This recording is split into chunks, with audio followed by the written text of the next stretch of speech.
Friends, welcome to my channel. Don't forget to like and subscribe. It's not difficult for you, but it's nice for me, and we're starting. I'm listening to a female voice singing in a language I've forgotten, drinking tea I can't name, in a place I can't pronounce. But for all that, I've spent years here. The air is filled with strange smells that are now as alien to me as I am to this place. But at the same time, they are so familiar. Memorable smells filled with old half-forgotten memories. The stones around me have been pitted for centuries and polished by human hands. When I hear the bell ringing, I look towards the onion towers, sparkling with golden caps. At one time, I thought I'd never see them again, and then I got a letter. When a voice comes from a loudspeaker in the distance, people around me roll out small mats and kneel. I'm stopping what I'm doing out of respect for their traditions. I know that although they don't expect foreigners to kneel and pray, they object to us doing anything that distracts them from their duties to God. Looking up, I see my guide reappear. He moves indifferently among the praying people.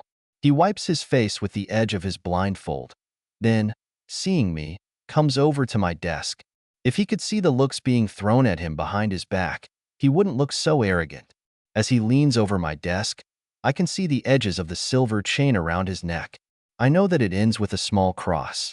A Christian in the land of Islam is an outcast, but that was exactly what I needed to find what I needed to find. Seeing that people are starting to get up, I stand up. I press my old dog tags against my ribs through my shirt so they don't make a sound. It's an old habit that I can't get rid of. The man next to me sees this and thinks I'm trying to greet his country. He smiles at me and touches my heart, lips, and forehead. I smile back. If only he knew. I follow my guide through the crowded streets. The city brings back hundreds of memories. Back then, these streets were empty. The windows of the building were blown out. The stones are riddled with bullets. I can still almost smell burning cars sometimes. Old habits make me check my squad and look for my guys' blind spots. My guys aren't here. They're back home, barbecuing and playing with their grandchildren. Well, not all of them, but most of them.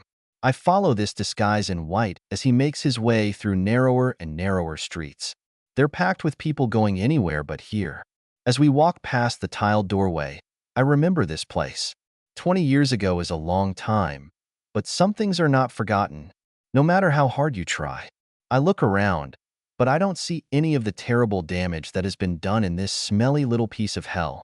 But that was 20 years ago. The violence of my war was either rectified or absorbed by the damage of a later conflict. He turns into a dead end, which I would not have gone into without launching a grenade there first. I feel my nerves tighten as the thought of being trapped resurfaces. The American heads captured on video are here. The good news. He points to a cloth-draped doorway. She's here. Where's my money? What is it? He asks in broken English. I'm giving him a third of what I owe him. The rest when I get out, I tell him, patting my pocket. If it's her. Oh, that's her, the American. It's her. I asked around. Daughter of Alarazar. He nods, showing me his coffee-stained teeth. All three of them. Alarazar. Oh my God, that's a name. She was such a beautiful woman, and I was such a young and stupid man. I should have known that there was no way I could live in her world, and she couldn't live in mine. But I was in love. And a fool. When I walk through the curtain, the wooden beads clink against each other. Standing by the bowl of sand, I light the incense sticks. I can see her. I could leave and pay him. I recognize her at a glance. She looks exactly like her mother. Like her mother, she only knows a few words of English, and my Arabic is terribly rusty after 20 years. Working as much with gestures as with words, we make a simple exchange. For my money, she will dance for me. I can see the confusion that I don't want more, but she doesn't know what I know. I sit down in a surprisingly comfortable chair, lean back, and look at her. She turns on the music. The battered old radio was probably a gift from a soldier. It looks like it's from a badge for the U.S. Army. She slowly starts moving to the music. The old amazement returns that someone can move like that. Her body seems to bend on hinges that most people don't have. I smile and stroke my goatee with my thumb and forefinger. The last time I saw a woman do this, I was clean-shaven. She slowly lets the heavy items from her wardrobe fall to the carpeted floor.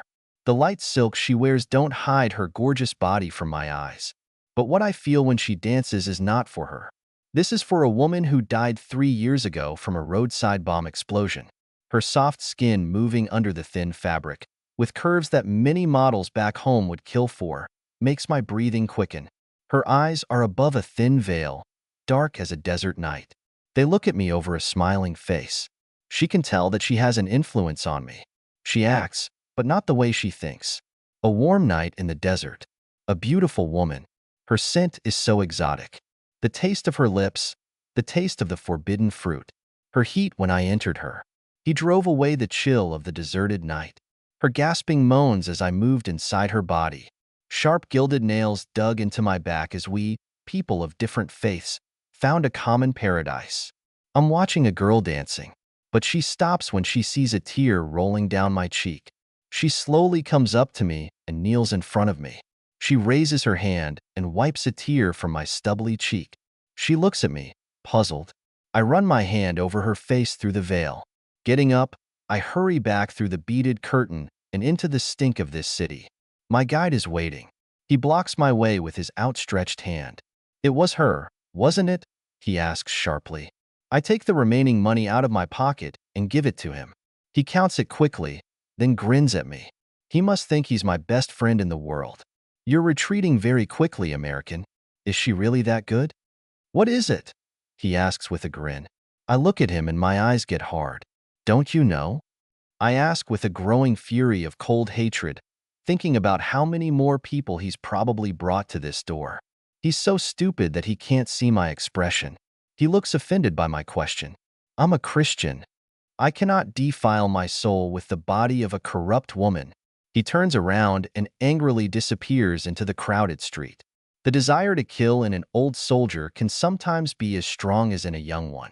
I start to follow him, then I feel someone's hand gently take my hand. I look down at the veiled face.